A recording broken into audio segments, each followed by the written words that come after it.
All right, live and direct, ladies and gentlemen. Welcome to Cageside Live, presented by CagesidePress.com. I'm Eddie Law. It's Chris Provzik. There's two of us tonight. Nice little chill Monday night.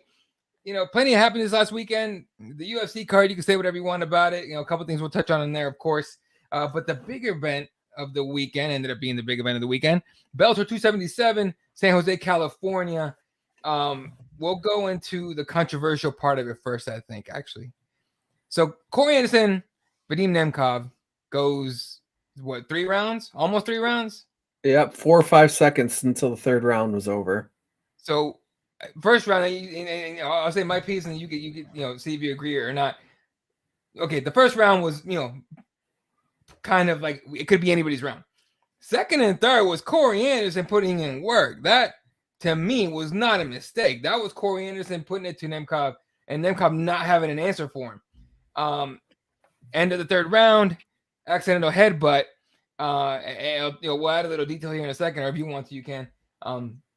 But they called a no contest and kind of a confusing, obviously very confusing ending to the fight, but a confusing couple of days until today, I guess, or yesterday when Corey Anderson let out a couple of details. But what did you think of just the whole ending? So it was wild. I mean, it was crazy. So one thing I don't know, and I don't know if you know this answer, if that fight ends, the third round ends, right? We had a couple seconds to go and the ref pulled it off. If it gets through 3 rounds, do they go to a decision in that situation? Is that how the rules go? I'm pretty sure that's what would have happened. It would have gone to the decision. It would have gone to the cards, the scorecards. So it's because they didn't go a full 3 rounds. They couldn't do the decision. They couldn't score it. All right. So here's one of the details that Corey Anderson laid out today. I think today or yesterday, right? And if you guys don't know, well, our boy will be having him sometime soon. But he let out that he thought, and he had been told by several people in the cage immediately following the stoppage, that he had won the fight in the belt and $1 million. So that's why he was losing it, jumping up and down, going in the cage, being super happy and all that, yelling around and everything. Then Frank Trigg, former fighter Frank Trigg, now referee, which is actually what we want, more fighters being refs and judges, comes up to him and says, no, it's been ruled a no contest. Nobody won. He retains the belt. No one wins $1 million. And that's when you saw Corey kind of like soak a little bit, right? He was like, hey, what the hell are you talking about? So it seems like it was that 3 seconds, the fact that it didn't make it to the end of the third round, that made it so, it wouldn't go to scorecard. So that's what it seems like to me. That's a good question to ask, actually. We'll have to find that out here for the next one. But yeah, man, that was weird. It was just wild, right? So, I mean, my initial take was, okay, doctor stoppage, he's cut open real bad. He's getting it. And then it's like, oh, no, well, that's not going to happen. We're going to go to the judges. So I'm listening to the commentary on this, too. And then it's like, okay, well, Corey Anderson still wins 2 rounds to 1. He dominated 2 and 3. And then it turns out, accidentally headbutt, no $1 million, no belt. And then from what I heard yesterday, and I plan on asking about it, it sounds like they might not even make the next fight until 2023 because I believe his orbital bone's crushed. Oh, Jesus. That's what I believe I read. Gabriel posted something about it. Yeah, he asked the question to Corey Anderson, and Corey Anderson said he overheard his orbital bone might have been crushed, so it might be even longer than that. So what does he do? What does Corey Anderson do now? Shoot, I don't know. I mean, look, there's no, and that was the final, dude. That was supposed to be it. He's supposed to get his $1 million check in his belt. He's supposed to go home at that point. What do you do now? You got to make the rematch. There's no other fight for Corey Anderson to take. I mean, it's a tournament. There's really nothing he can do. Now, he did say before the fight, right, in all the pre-fight stuff, that the fight was supposed to happen, I think, in October. They were talking about doing it in October. And he said, no, screw that. I want to get paid. I need to make money. I'm not going to be inactive. And one of his coaches or his manager, somebody in his corner and on his team told him, no, wait for the title fight. Like, you never know what's going to happen. Wait for the fight. He did. It went down, whatever. But he's not a guy that wants to sit around too long. Right. But I just, there's no choice, dude. Like, you want to get that $1 million, you want to fight for that $1 million, you got to do that. So I think that's what he's going to end up doing. Yeah, but ultimately he has to make money too. Exactly. I mean, I don't know his financial situation, but I mean, everyone wants to get paid. So I don't think he's going to want to sit around for, 8 months without that $1 million. So I don't know if if Bellator does something where they offer him a fight and it's I don't know. That doesn't involve this, but then I don't know how it works. Okay, so if you do that, let's say you Scott Coker, like, hey, look, all right, fine. You want to stay busy and get paid? Cool, take a fight. Do you just? I mean, what would you do? Would you tell him like, hey, cool, but like, we'll save your spot in the final? Like, you still get to fight for the $1 million, or you better win this fight? I mean, if I'm Corey Anderson, I want a contract that says if I take another fight, I'm guaranteed to fight against the guy I was just beating up, and the winner gets $1 million. Screw the title. I want the $1 million payday. That's what it is, right? That's what I was don't, saying. Like, yeah. No, go ahead. What is it? I was saying, I mean, a lot of people, they want the belt, and I get that. I'm down with the belt too. But $1 million is why you do join these Bellator tournament. That's why these people are fighting in PFL on Thursday. The $1 million payday. Dude, that's why Kayla Anderson's not in the UFC. That right there. People get pissed at her like, well, you don't want to fight the best? No, she should get paid. She wants to get paid. She wants to fight the best. Sure, 100%. She wants to be known as the best female fighter on the planet, and she should be trying to do that. However, UFC ain't paying that money. Nope. Bellator's not paying that money. She wants $1 million, and let's be honest, who else is in that division, in that promotion, that's gonna give her trouble? You know what I'm saying? Right. Like, she's gonna get that $1 million payday. If I'm her, I keep doing that over and over and over again. So it's the same thing with Corey. If I'm Corey, I could wait for $1 million. Yeah. So So unfortunately, that's what's going down now. I'm actually gonna look up the NEMCOP thing. I wonder if they've let out the medicals, right? Yeah. Because once they let out medicals, they'll talk about like, oh, you're suspended for who knows how long, the medical suspensions and all that. Yeah. Anyway. Yeah, I mean, this, but I'm gonna meet with Corey tomorrow night. I'm really hoping I can get some input. I'm hoping it's just the doctor was wrong, or they're planning on scheduling it sooner. I don't know if he's gonna know anything this early, but it's gonna be interesting to kind of see from his lens, like, what does he want to do? Mm-hmm. Obviously, wants the $1 million. Can he wait almost a year for that fight to happen? Right. Are they compensating him anything pretty heavy for what happened? I mean, Bellator's gonna Bellator, but that was my first thing when I seen it. You hyped it up. It was the event was going good, and then boom, Bellator's gonna Bellator. Like, that's what I told you, and you're like, I'm not even home yet. And then I'm like, oh, and then you just. Bro, I was out because my Fridays are kind of I'm out front. I say this all the time on Keyboard Warriors. I rarely watch Bellator because of two reasons. One, it's on Friday nights, and two, three reasons. One, Friday nights. Two, it's on Showtime, and I'm not paying for cable. And three, they never fucking tell you what's happening. I'm always finding out a Bellator card's coming up because of what we do, right? We talk about the guys about live coverage and everything, but also because like I find out the day of because like, oh, there's fights tonight. I'm like, oh, okay, cool, dope. But it's just dude, it's just hilarious. But with the Bellator thing, it's I don't know, it's wild shit. And the Bellator's 100% the most accurate statement when it comes to this thing. Speaking of under promotion, something crazy that's going on this weekend. Do you know who's boxing this weekend? It's not Errol Spence because I just watched that this last week. No. It's one of the best boxers in the world, though. Tyson Fury fights Saturday night. And nobody cares. I have heard nothing about it. It's just no one cares if he's fighting Dylan White. Dylan White. Yep. I think it was Arum came out. I seen something. He said he had COVID and he couldn't make it this weekend. That's why I knew Fury was fighting because one of the promoters had.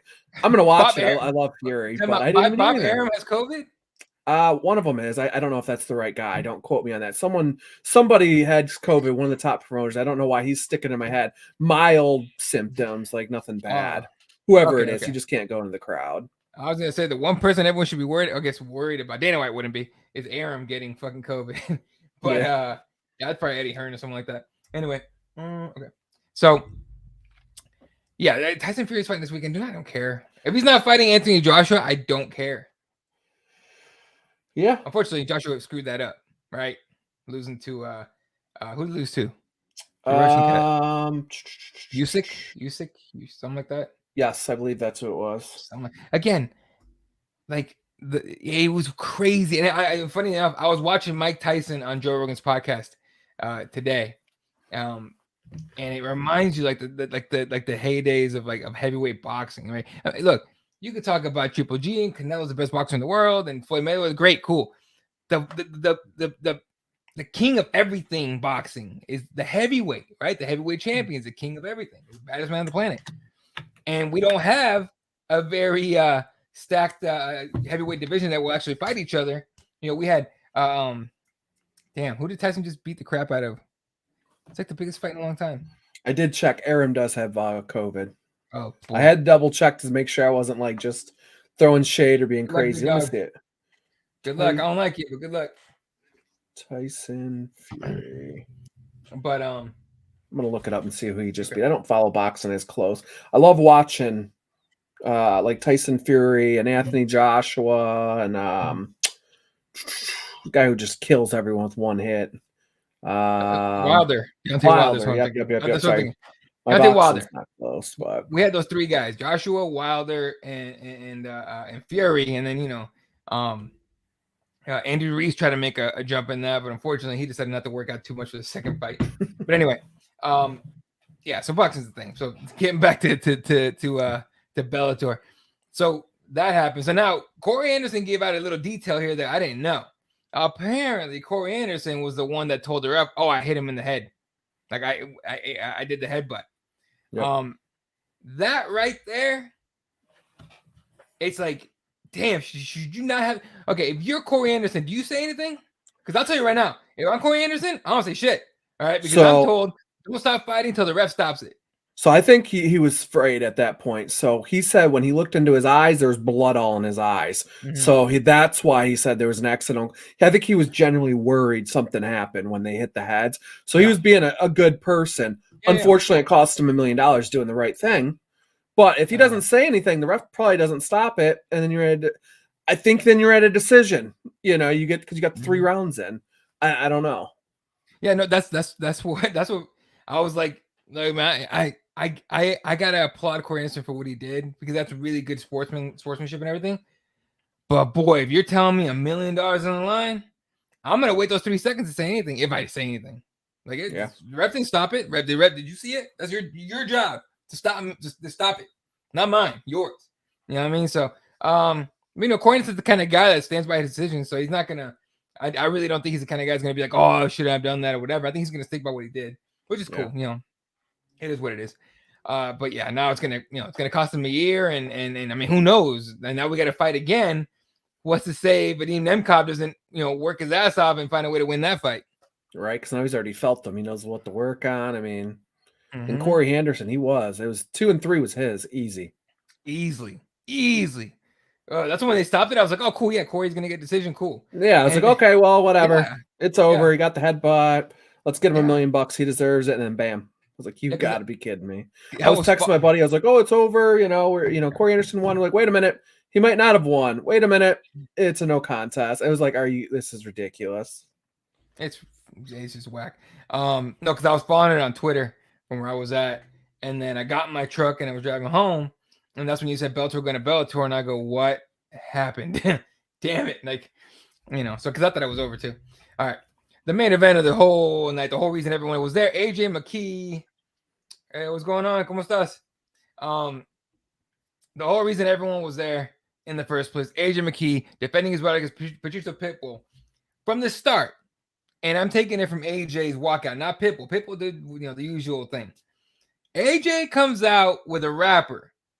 I don't know who he is, and you know, whatever, but he comes out with a rapper, and then he throws a bunch of money in the air. As soon as I saw that, I'm like, boy, you better win this fight.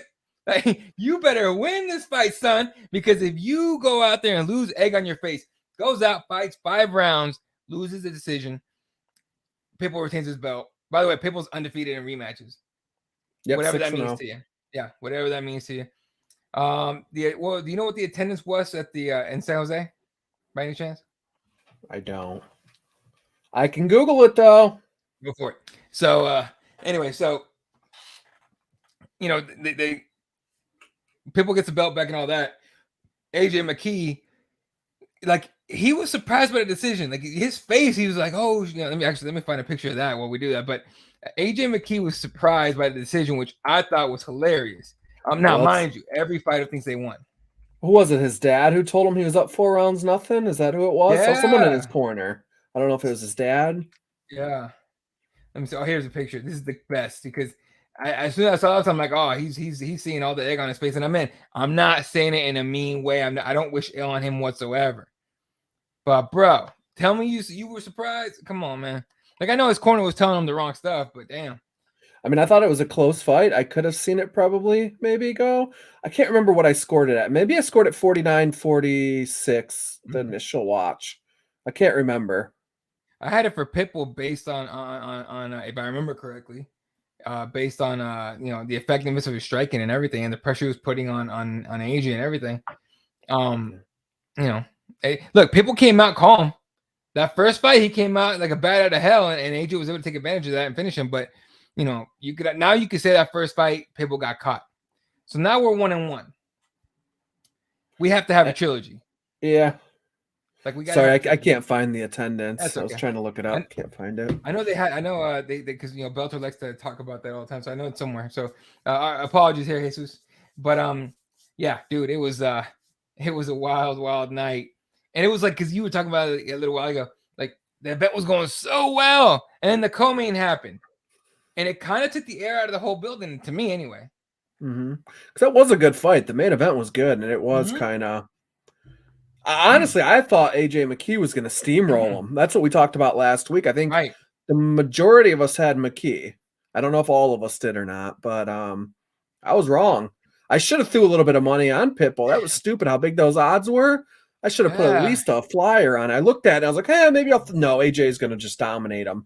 And then it was Pitbull did his thing. I have friends that put money on Pitbull, like pretty decent sized money. And the one thing they were talking about is like he's undefeated in rematches. Why wouldn't I put money on him? And I didn't think of that. And look, first of all, I'm not a betting guy anyway. I don't like to bet. I just don't do it. First of all, I'm not good at it, and I don't understand what the hell I'm looking at. In fact, during the fight, they're like, live odds are changing. I'm like, so the fuck what? I don't care. What does that mean? Turns out, you tell me if you know, you can put money on the fights during the fight with the odds. It's fucking wild. But it changes so quickly, so I don't know. So yeah, so now we're looking at a trilogy here, probably. Now AJ was talking about I'm gonna beat up his before the fight. I'm gonna beat up on Pitbull again, and I'm gonna go up and take his brother's belt too. And egg, you got egg on your face, bro. You got to go back to the lab and figure it out. I mean, he was talking bad about Volk too. I mean, I don't know if that win got to him a little bit into his head, and then he's just being a little overconfident. I still think he's one of the best 145ers in the world, but I just couldn't believe that. I thought he was going to steamroll Pitbull. I thought he was going to finish him again. It's just, like you said. But all right, so put yourself in AJ McKee. You're AJ McKee right now. You are allegedly, because I'm not 100% sure. I'm pretty sure he's a free agent now. You're a free agent. All right. They offer you the Pitbull trilogy with a new contract, obviously championship stipulations and all that. Or let's say the UFC comes calling. You know what I mean? Like, is that a difficult choice for you? Do you return? Do you go to the UFC? What do you think? Depends on the money. I think the UFC would probably lowball him because he's coming off a loss. Absolutely. So he's not going to get the AJ McKee money that he would have a week ago. Absolutely. So like if I'm putting myself in his shoes, I go back. I'm like, give me the trilogy. Give me a chance to get big again, get my name up there again. I finish that contract off, and I move on like Michael Chandler did, right over to a title fight, to a big fight, whatever, at least. Yeah, he had a one fight, then a title fight. He knocked out Hooker, then he went straight to Oliver. There you go. Yeah. So so that's what I would do if I'm him. But it just depends. Yeah. He was talking about, the Holloway fight's is my dream fight. Who knows how much longer Holloway's going to fight? By the way, congratulations, Max Holloway just got married. All well wishes and good luck to that man and his family now. But he was talking about that. He was talking crap about Volkanovski and all that. So I'm curious to see what he does. I just feel like he's going to go back anyway. But we'll see. Yeah. Anyway, all right. So that's Bellator 277. Any other fights you want to talk about from that one? No, not from a Bellator level. What's this weekend? Cyborg fights this weekend on Bellator, right? There's two cards back to back. So we'll talk about that here in a second too. Right. The other guy that I really was impressed with, and not really for the fight, because Aaron Pico took out a last second replacement and Adley Edwards. I think Jeremy Kennedy dropped out, injured orbital bone issue during sparring. That's where you wear headgear, and Pico was saying that in the pre-fight pressers or pre-fight scrums. But he went in there, handled business. I was impressed with the post-fight from Pico. He was talking about, he's still humble. He's like, I know what I need to work on, all sort of stuff. He wasn't like, I need a title shot or I'm going to do this. He goes, I know I'm going to be a world champion one day. I know I'm going to do it. Like he's so focused on the journey, and that's what I love about athletes. The athletes that love the journey are the ones that, in my opinion, become greats. The ones that are so fixed on the destination are the ones that end up, fall into a trap fight and then kind of derailing themselves. I think. Yeah, but no, I love Pico. Pico's a fun yeah. fighter. I've always liked watching him. Pico's Still so young. Very young. Very young. And remember that Bellator signed him, and then it was this whole like they were gonna rush him right into a title shot, and I think he got knocked out or he got finished in his first fight. Yeah, that was wild. Art. So that was Friday night. Saturday night, UFC Vegas 51 main event: Vicente Luque against Belal Muhammad. We'll talk about that here in a second. A couple fights, just very quickly. We're not gonna go through the whole card, but I will put it up on the screen for us. We can see stats and stuff. If you are watching right now, you want to, you have an opinion, you have something to say, go ahead, post it in the comments. I know we're live on Twitter and we're live on YouTube. If you can't, for whatever reason, comment on Twitter, head over to YouTube, Cageside Press on YouTube, subscribe, get into the live show. We'll put your comments up on the screen. Very interactive show. Even, I know it's brand new and everything, but, we're very interactive with this one. All right. So first fight of the night, 47-second knockout. Kevin Kroon just gets cracked and finished. Were you able to watch that fight? No, I'm trying to think of what was the first fight. Yeah. We were doing a lot of the Easter stuff with the boy and stuff. Yeah. I think I got right around the beginning of the main card is when I turned it on and got a chance to sit down and start watching. Right. So people were asking me, and I always get these people that ask me, I missed it, man. Well, should I go back and watch the first fight? The first fight. And then the next fight up, I want to talk about Drakkar Klose takes it to Brandon Jenkins after what, like 2 years away from that Jeremy Stevens shove. By the way, Jeremy Stevens fights this weekend at PFL. Yeah. But 2 years away, comes in, looks great. I mean, he looked good, like really good for being away for so long. And then calls out Mark Madsen, calls him a bitch. Don't be a bitch, and all this stuff. It was hilarious. But seriously, I was super happy for that dude. That's a good fight. That sounds like a good one. It's gonna be a good one. To me, it's Mark Madsen just fought, and he took on a striker too.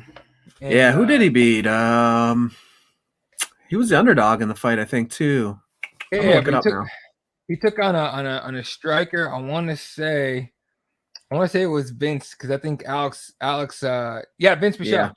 Yeah. Because Alex interviewed him about it, and they said it was a really hilarious interview.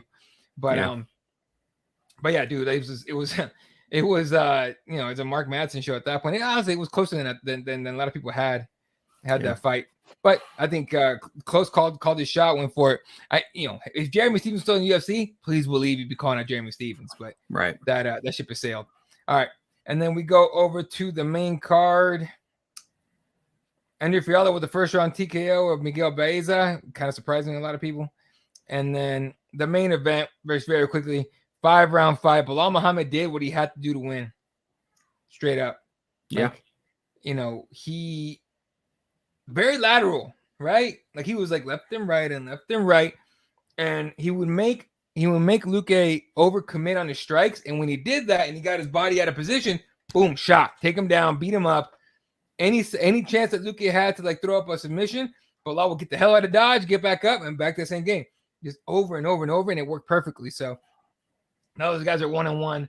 Belal, I think he was like, I'm tired of calling for the champion. I forgot who he called out. But he does want to Colby, right? He called Colby comes in. He also called out, for whatever reason, Khamzat Chimaev.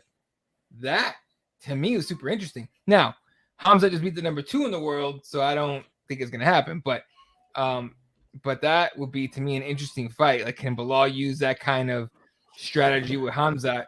Who knows? So here's the thing. Here's an interesting stat, right? Out of all the guys in the top 10, we're not talking about Usman though. Okay, Usman, whatever you want to call him. Sure. Belal Muhammad's the only guy in the top 10 who has 2 wins over other guys in the top 10. Really? Everyone else has maybe 1. Nobody has more than 1 current top 10 win. Belal has 2 because he's coming off Wonder Boy and Luque. So that tells you everything you need to know about UFC giving out title shots. Masvidal hasn't beaten 2 people. Colby's only beat Masvidal. He's the only top 10 guy that Colby's beat. Kazmat obviously just beat Gilbert Burns. Burns beat Wonder Boy. That's so wild, dude. Yeah. Like I looked it up. I was like, that's a weird stat, but yeah. I mean, people are hating on him. They hate Belal. People hate his fighting style. But they're saying, oh, he's born. He outstruck Luque. Luque's the striker. Yeah, were they hard strikes? No. Did his striking look improved? Absolutely. Doesn't matter, though. He got the job done. Oh, well, he just takes him down. Then people should learn how to stop a takedown. So that's the thing I've always said about, because I think before we started the show, we were talking about I'm covering UFC 274. Obviously, my backyard. Normally, when there's a card in my backyard, I go as a fan, whatever. But I rather go and cover it. One, because I love to go talk to fighters and stuff. But I also can't stand the crowd that I'm around, because it's anytime even someone even shoots for a takedown, it's, boo, stand him up and shit like that. It's very irritating. But I'm like, look, man, you're a one-trick pony. You're only a wrestler. Stop the one-trick, bitch. What are you gonna do? Yeah, prepare for it. Then stop it. Yeah, and if you can't, then tough shit, dude. That's people I'll talk about Habib. Oh, he's boring. All he does is take you down and smash you. Yeah. And to me, that was exciting. Now I'm a jiu-jitsu guy, so I like the ground game. But to me, that was exciting, not because it was like, oh, the takedowns are exciting or anything. No, because he would take them down, wrap them up, and execute them. It was like, you knew what was going to happen. It's how long can they hold out? You knew he was going to wrap up the legs with his, and you knew dude, one of the most hilarious fights, he fought Michael Johnson. He's beating him up on the ground. He goes, I must fight for titles. You know this. And I'm like, give up. I'm like, damn. If you're Michael Johnson, what do you say to that? Right. Right. Like, everyone wants to talk about, Connor's, rehearsed shit talk and Nate open hand slaps and what else is this guy, like all this kind of stuff, everyone's trash talking everything, but to me that was some like borderline creepy shit. Like, yeah, must wait for title, give up. I'm like, damn, what do you say to that? So well, I mean, here's the thing too. I mean, people talk about wrestling being boring, standing them up. I love striking fast. Don't get me wrong. Everyone likes to see us standing banging. But if you don't like if you don't like the wrestling aspect, if you don't like the submission aspect and all that, go do jiu-jitsu for a month. Tell me if you appreciate it a little bit more. Not only that, dude, I always tell people that complain about the ground game, the ground stuff, the jiu-jitsu, the wrestling, especially the wrestling. And I'm like, cool. There's Muay Thai fights, right? You can watch. There's boxing you can watch. Yeah. Like, I think people just find something to complain about all the time. Yeah. To me personally, I enjoy MMA more than boxing. And 100%. Boxing's just standing and trading, you know what I mean? I mean, if you look at an MMA fight, though, I do. I like the stand-up wars. I like watching Justin Gaethje just do nasty things to people, but I also enjoy, the style that Belal has. You have to appreciate it. He's unorthodox. Like you said, he's going left, right. His striking looked good, too. I mean, Vicente is no joke. He had a hell of a win streak going into that. I mean, Vicente was the backup at 268 when Colby fought Usman. So, I mean, that tells you all there is to it. I mean, I think, in my opinion, Belal's for real. I think probably one fight, depending on who it is. And if he wins it, he gets a title shot. He has to, because you got Leon, who's almost guaranteed a title shot unless he gets hurt. Hamzat's going to get one. Colby's probably out for a little bit, and then Gilbert. I mean, I think you match up Belal and Gilbert, and the winner potentially gets a title shot. I don't know. It's weird how things are going to work out, because if I'm the matchmaker right now, you go Usman and Leon because you have to, Colby and Hamzat. Yep. And I do Gilbert Burns and Belal and see kind of how things play out. Almost tournament style would be dope. Real quick, Jesus, I got some comments. Aaron Pico still looks the same. He just paused his tools, man. If it's not broken, don't fix it. And then Muhammad Very Basic. Yeah, again, stop that basic shit.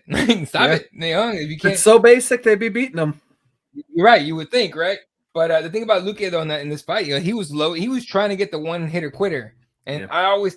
Guys that try to win with one shot knockouts and stuff like that end up losing the fight because they ignore the rest of it. In my opinion, obviously. There's been fights where it ends that way anyway, but still. Yeah. Well, it's interesting too. I don't know if Luque was planning on Muhammad wrestling a lot more, because if you looked at it, he was standing and banging for a while, and then maybe a minute or two and left to go in the round, that's when he'd take a shot. And most of them were playing pretty perfectly to get that point. And that's what he was point fighting, but that's a skill. Like, it's what Floyd did. Floyd's the best who ever did it. He point fight, Belal doesn't finish guys. I mean, I'm not saying he's Floyd, but his octagon intelligence is very, very high. Yep. Yeah, no, he's been getting better at everything. Now, I'll be honest, if he gets a title shot against Usman, I don't think it's gonna look well for him, but who's gonna beat Usman right now though? Nobody, but I mean, a lot of people think maybe Hamzat, but I think Hamzat's invincibility has been replaced by toughness, which is good and bad. So, it all depends. I think if Hamzat had smoked Burns and he goes into a fight with Usman, people will be like, "Oh, Usman's about to be, or Hamzat's about to be champ and all that." But now it's just like, I mean, yeah, okay. Burns took it a decision. What's Usman gonna do? So right. It's interesting. It's a good problem to have at 170. It really is. Yeah. Now people don't like they don't like Usman either. And I don't know. I don't know. Whatever. Well, he was a born fighter too, and then he knocked out Burns, and he knocked out Colby, he knocked out Colby, knocked out Burns, knockout of the year over, Jorge. Yep. I mean, he's killing people, man. He's getting finishes. Yeah, he's getting finishes. So it's like, the whole, not liking him and everything. Like, that's a personal problem for some people. Tank, what's up, my boy? Now, Tank, if you guys don't watch Keyboard Warriors, Tank is the most consistent dude that ever comes on here. Fully believes Marty's on the juice. Fair enough. Lil Heathen fights Wednesday. Yep. PFL Wednesday night. A couple nights from now. What time does that start Wednesday? Do you know off the top of your head? Nope. Not off the top of my head. I know I'll find out that morning and have to figure out probably during my show and or after. But Jeremy Stevens back in PFL. Good luck to that dude. Hopefully, he finds a way to give himself $1 million too. All right. Yeah. It was something that totally just slipped my mind. I can't remember what I want to talk about, but we'll talk about let's talk about the scoring. Okay. Scoring was a problem a little bit this week. What did you feel about it? I mean, I think when you look at I don't know if you're talking more around open scoring in general or just the judges. Scoring, okay, so I mean, the more I hear about it, the more I'd like to see it. I think you'd see an urgency. Let's look at McKee fight. He was shocked that he lost that fight, and it's because his corner was telling him, "Hey, you're up 4 rounds," and he fought good. He still fought good in that 5th round. But I think McKee would have went out there with an urgency to finish. I think if you have open scoring, you're going to see more exciting fights as they get into that 3rd round, 4th round, 5th round championship rounds. If a guy's down, they're going to go for broke. And I think you're going to see people like seeing finishes, right? You don't like seeing decisions as much. People want to see a knockout or submission because it's a 100%, it's a victory. It's not anything, you don't leave it in the judge's hands.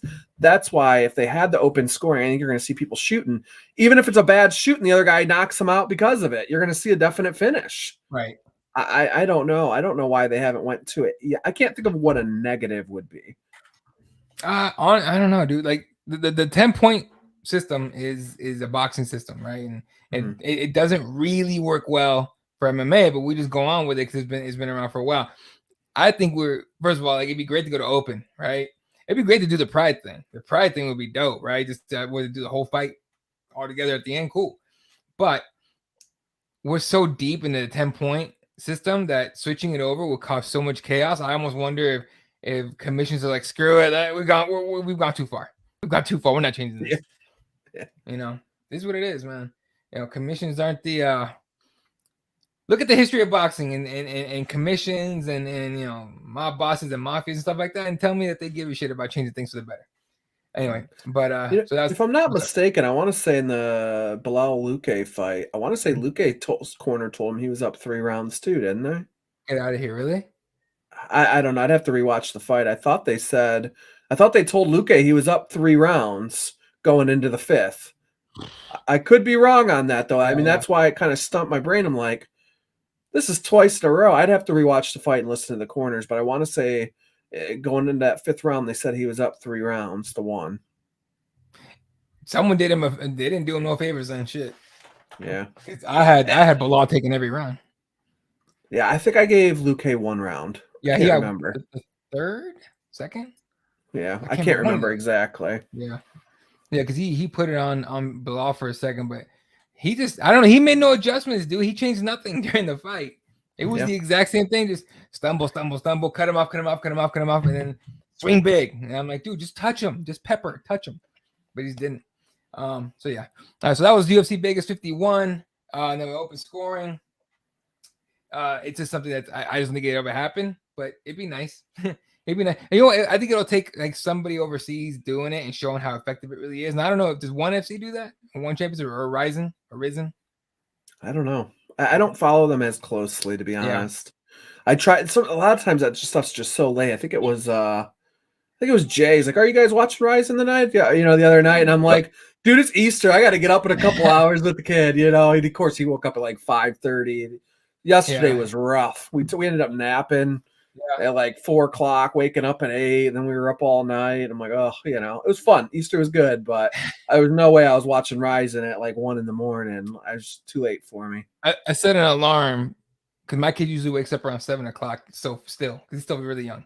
But I was like, my alarm went off, and I was like, snooze, and I woke up again, like maybe like 15 minutes where he normally wakes up. And I look at my phone. I'm like, oh shit! I had to put the eggs out. I literally had to grab those shits, run out the front, and I'm just throwing them everywhere. I'm like, I don't even care. Like, but he didn't know. He's almost 2, but he's still really young. So he's just like, cool, eggs, awesome. So right. It was fun time. All right, let's talk very quickly. I guess because we got about 20 minutes left this week. First PFL on Wednesday. Here, let me pull up the card. Like Hank was talking about, the return of Jeremy Stevens. And we got Alex there this week covering, right? Yeah. So that's the main event. Jeremy Stevens and Collard. Collard's the one that beat Anthony Pettis when no one expected him to do it. Okay. So that happened. You can actually buy tickets to the fight, $50 plus. They start at $50. If you're in Arlington, Texas, and you want tickets to PFLs on Wednesday, $50 get you in the door, dude. Go for it. It's not bad. I'm just trying to find the card, dude. What the hell?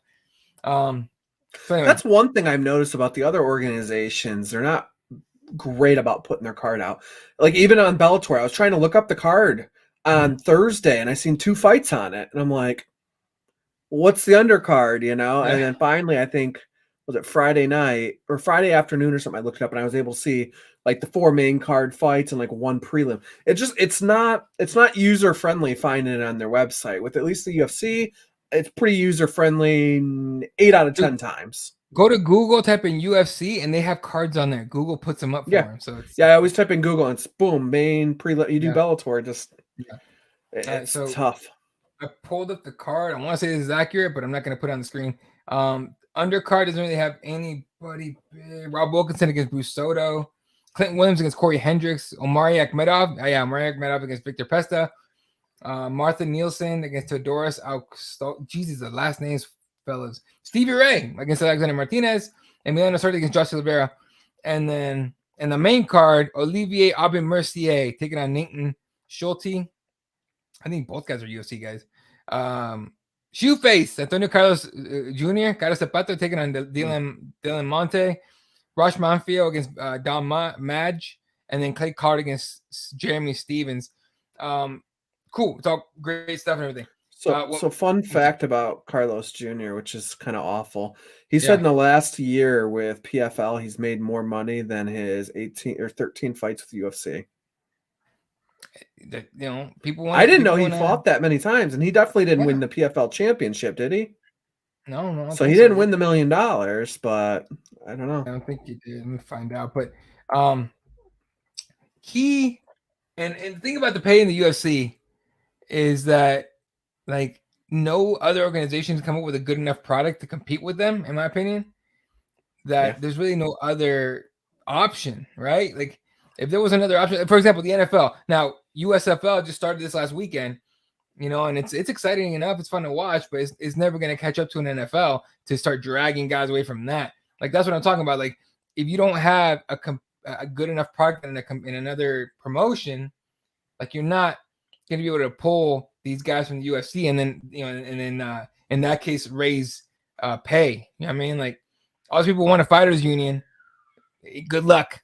And from the first start, when they started saying, "Oh, we gotta do a fighters union," everyone's like, "Yeah, fighters union." I'm like, that's not gonna happen. And people are like, "Why?" And I'm like, because that means the guys getting paid the most have to start giving a shit about the guys not, and that's not gonna happen.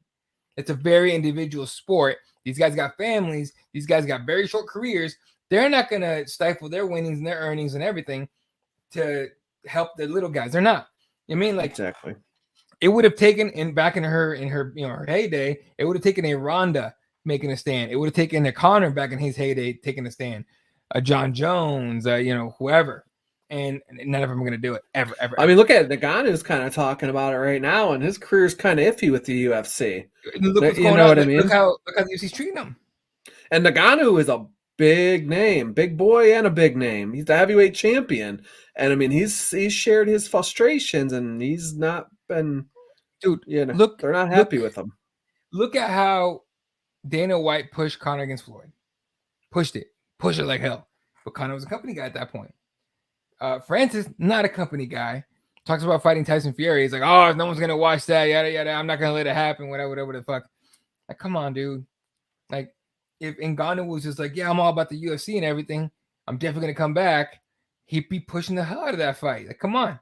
Like, in the slight chance that I don't think he could beat Tyson Fury. Tyson Fury is a boxer. He knows that's a science, like a sweet science that he knows. So I think he does he would do it to Francis' weight. He does to everybody, just pepper him, get him tired, and then crack him at the end. But in the slight chance that Francis lands that heavy hook and drops and finishes, or knocks out Fury, that would be huge for the UFC. Like, my heavyweight champion just knocked out yours in his sport. So yeah, this is what it is, man. That's sad though. I did not know Shoeface didn't get paid much. I mean, that's what he said, and I was like, he's only been fighting PFL for a year, and he's made that much money within his 13 fights in the UFC. Yeah, PFL, he's had 4 fights. One of them was a no contest for I think someone got DQ'd for a nut shot. I want to say it was him, but it happens. So PFL on Wednesday. Friday night, interesting enough, 2 Bellator cards. It's Bellator 278 and then Bellator 279. Bellator 278 features Liz Carmouche and Velasquez. That one, I believe, is the Friday night card, right? Okay. So it's Friday night card. That one is closed. It is only to service members. So military will be the only crowd in the house for that one. On Friday, features Velasquez and Carmouche. Enrique Barzola is also in the co-main event there for, I want to say he's for a belt too. I might make sure. Yes, for the trying to look it up, but again, their schedule on their website's just their website's shit, dude. Bellator's terrible about it. But and then Luco against Sabatello is the third fight on there. Then on Saturday, Cyborg against Blanco, right? Blanco, and then Chuleta against Stotts, and then Mix against Origuchi. That Saturday card to me is dope. Yeah, it's pretty good. Lima McFarlane's gonna be on it. Origuchi's fun as hell. I love watching that guy against Patchy Mix. Is gonna be good. Juan Chuleta is dope against Rifle and Stotts. That's part of the bantamweight Grand Prix. But I want to say Chuleta's the champion. I'm not 100% sure though. And Chris Cyborg against Arlene Blanco on the prelims, and I'm only going to say this because I actually got to talk to her. Janae Harding taking on Diana Silva. Janae is actually a lot of fun. If you guys have not checked out that interview yet, go to Cageside Press YouTube and check out Janae Harding. This girl had a detached retina, and she got surgery for it. And it's kind of like a Bisping-ish situation where that eye is going to be a little compromised. So, but she's had to go through a lot of adversity to come back and actually get a fight. So if you are interested at all in that, go check it out, Cageside Press on YouTube. But it's a solid card, back-to-back events. That second one's definitely open to the public. They can buy tickets and everything. Lance Gibson Jr. is on that card. Let's remember, Lance Gibson Jr. undefeated, fought here in Phoenix last time. Very fun fighter. He's a fan-friendly fighter. Super nice guy too. Now getting to interview him in media scrims was a lot of fun. He was actually a cool guy. And taking on Dung. What's up? So Justine Kish is fighting. Did she lose the champion? Not Justine Kish, but no, McFarlane? Yeah, did she lose the? She had an injury and she was stripped Yeah, it, right? I want to say that's what happened. Yeah. Let me see. I was just looking that up. That's on the main card too. I forgot about that one. She's fighting at home again. Alima McFarlane. Let's see. So she did. No, she lost to Juliana Velasquez, but then she was injured for a while. Okay. Yeah. So that's happening. And so Bellator to me is the game of the weekend because UFC is people were talking about the thing this last weekend was. It's not a whole lot better this weekend. UFC Vegas 52 from the Apex. We'll just talk about the main card really. Amanda Lemos taking on Jessica Andrade is the main event. Clay Guida's back against Claudio Puelles. And we lost Tanner Bozer against Alexander Romanov. But the fight that I'm the most curious about is Macy Barber against Montana de la Rosa because nobody likes Macy Barber. Who are you picking in that one? I'm going with Macy. I like Macy Damn, Barber. boy. I don't know. Montana beats her I ass, like bro. her. She's young and I like her. I don't know. She talks too damn much and doesn't like put up my opinion. So, anyway. All right. Now the fight I'm looking forward to, Sumadarji and Manel Cape. Oh, that's Manel gonna Cape be fire. Manel Cape is a badass. Manel Cape, I remember I got to ask him back on the Rob Font Jose Aldo card at the Apex last year. I asked him. No, he talked about I'm already a champion. I'm just missing the belt. Like that kind of mindset is dope. And then you got to interview him. Yeah. For like extensively more, deeper and everything. So that was like again, Cageside Press on YouTube. That was and he's a martial art fan. He's not like, and that's what he said. He's like, when I went to, he was at I think Colby and Jorge fight. He's like, I was at the very first fight. For so many people not there, that's just disrespectful. That doesn't happen in Japan. Like that is, and I agree with that. Like you're spending all that money for those tickets. Go to the first fight, have fun. Like, okay, this past weekend, your fight to go watch was the minute knockout. Yeah. The very first fight on the card. Like, so no, Cape and the other Sumadarji, I mean, he was a champion. I can't remember what organization, but in my opinion, one of these guys has a shot to be, top 5 maybe by the end of the year. Absolutely. These are tough flyweights. Yeah. Now Manel Cape is to me destined for a title for a belt. So whether or not he makes it happen is on him, but he's honestly really fun to watch. And if you go back and watch his Ryzen fights on YouTube, he's a fun guy to watch. So definitely go check those out. And a new dad, so a little added motivation for Manel Cape on that one. His English has actually got a lot better. I remember when I asked him that question, it was like, okay, like I had to like kind of try a little hard to understand him. I understood him better because I'm fluent in Spanish, so with Portuguese you can pick up a little bit. Yeah, and he was speaking Portuguese, and I was like, oh, okay, I kind of get what you're saying, but he's gotten better with English. All right, got a few minutes left here before we gotta get out of here. Anything you want to bring up, talk about? Yeah, okay. So it's breaking out. There's rumors everywhere. I want to just confirm this is rumors. So what's your take? July 2nd, Stipe versus Jon Jones. Does it happen? We all want to see the fight, so that's a stupid question. But does it happen? No. Doesn't happen. No, Jones doesn't fight him. Jones doesn't fight him, and it's going to be Jon Jones' fault. Well, from what I read, Stipe has a contract. Yeah. I mean, Jones versus Stipe from Alberta. Right away. Jones versus Stipe. That's arguably what top 3 biggest fight you can make right now. Dude, it's so hard to trust Jon Jones to not fuck it up outside of the cage, mind you. You know what I mean? Like, do you think he'll sign a contract though? Oh, he'll sign a contract. Oh no, so you think they're going to announce Jon Jones is fighting Stipe July 2nd, and then something happens, like he goes to Vegas and something happens? First of all, Dana White's going to announce it whether he signs that contract or not, because that's how Dana White does business. But and it'd be a massive fight for him. We've been waiting for Jones. Jones has been teasing this move to heavyweight for like 2 years now, whatever it's been. Like it gets to the point where nobody cares anymore. My opinion, I don't. Yeah. I've stopped caring about Jon Jones a long time ago. Like if you don't fight, I don't think I don't. I don't care. Yeah. Everybody says I don't think it'll happen in Vegas. So where do you think it happens, Albert?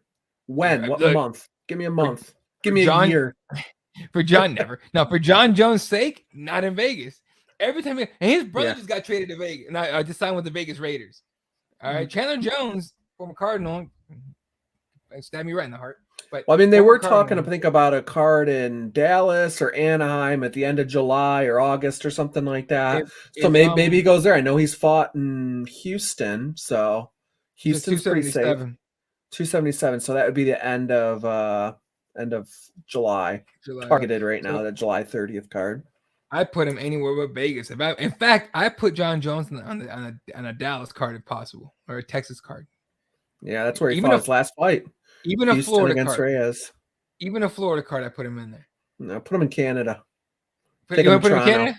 There you go. There you go. Jay would be so happy. Jay would be pumped about that one. Yeah. Don't bring up Chandler. Chandler Jones, unfortunately, leads the Cardinals, signs with the Vegas Raiders. And my first thought when he signed wasn't, oh, damn, we just lost our best pass rusher. My first thought was like, man, John Jones better never go visit his brother. Fuck that. That's the worst idea ever.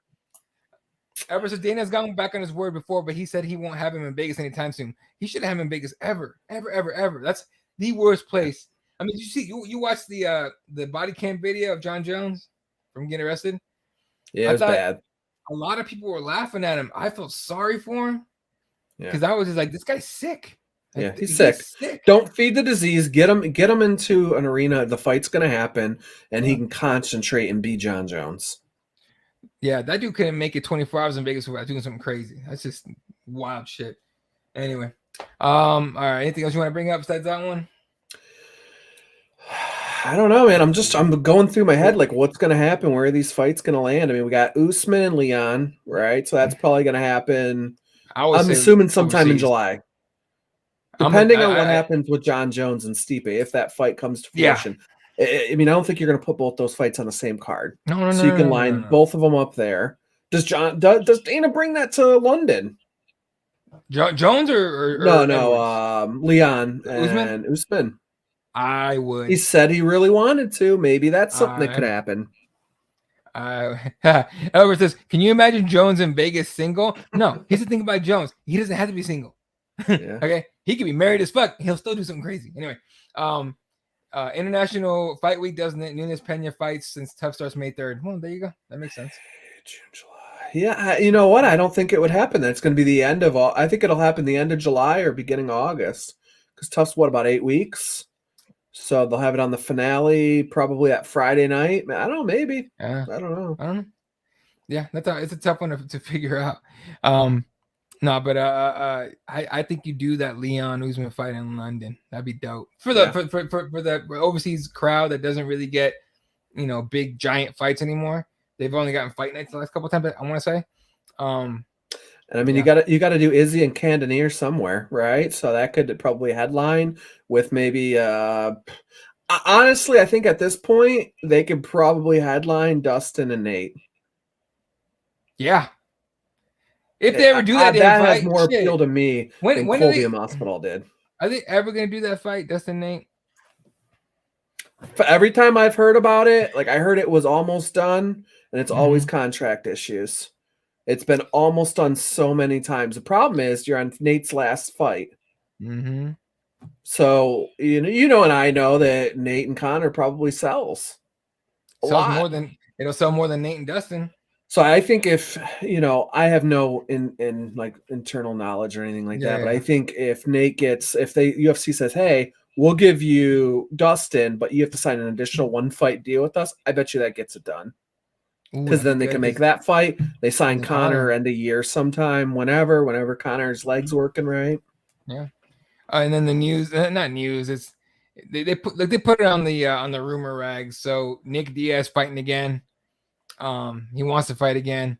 I'm okay with it for the fact that I knew he was like he was injured this last one. He couldn't even fucking cut down. But like, I definitely don't put him against a contender of any kind. I mean, that guy's definitely down. I think he's more down for like legacy fights and shit. But I don't know. Who do you think if he comes back and fights again? Who'd you put him up against? I don't want to see him fight again. That last fight broke my heart. Dude, the only reason. No, here's the thing about it, and I go back and forth with people on it because everyone's like, "Oh, he looks like shit." I'm like, first of all, the man ain't fought in 5 years. Just first of all. Second, he couldn't cut weight. He was clearly, compromised. And even then, he was putting hands on Robbie. Now, Robbie was that dude who came in like a train. He was a freight train. That was fun to watch. So I'd like to see, Nick, Nick healthy and in shape and everything, take a fight. But, I what I don't want to see is him get fucking murdered in the cage. Like, that is not what you want to see from Nick. I mean, who do you put him against, though, right? I mean, he lost to At 170, Condit, which I think Condit retired, right? Oh yeah, Condit, I think he's done. He should be done. I don't know. I mean, one fight you're gonna probably say I'm stupid is GSP. I don't know. That's a crazy fight. GSP don't want to come back for 1 second. GSP look huge, but I don't think he comes I back thought he for lost that. a lot of weight. I thought there was talks of him maybe being able to do 155. He's been doing that intermittent fasting keto stuff, and he cut like a lot of, and that was probably a couple years ago though. GSP's a maniac. I think there was talks of him making 155 because he looked kind of flabby when he fought Bisping. He got it done, but he looked flabby. Oh, he didn't cut any weight. He looked like he just like showed up. So that was pretty cool. Honestly, I like to see fighters that don't have to cut weight. I don't know. We'll see what happens. Either way, I'll be happy. Nick Diaz is my favorite fighter of all time, so that's probably I'm super biased on that end. But I like the Diaz brothers. I love watching them fight. I just didn't like that last fight. I was so pumped for that fight, and then it happened, and I felt bad. I went to the fight when I was watching when I heard that he asked his camp asked Robbie to do the fight with 85. I was like, he's injured. That's the only reason Nick makes weight all the time. And that the only reason he wouldn't make weight is if he was injured. And even then they make weight. So it's unfortunate, but we'll see what happens. All right. Quick last one, because I just thought of this right now. Have you watched the Bisping documentary? I haven't yet. No. It's not bad. What's it on? Is it on a streaming network? Oh, I saw it on YouTube. YouTube? I saw it on YouTube. Hey, that's my boy Diaz Army. What's up? I saw it on YouTube, so I thought it was pretty solid. I know a lot of people were like saying, like, who talks about his kids too much? Okay. And then like a lot of people were like, oh, Bisping's a fighter. Yeah, he is. Like, just enjoy the story, motherfuckers. Relax. But he does give you quite a bit of insight on his no, Albert. No.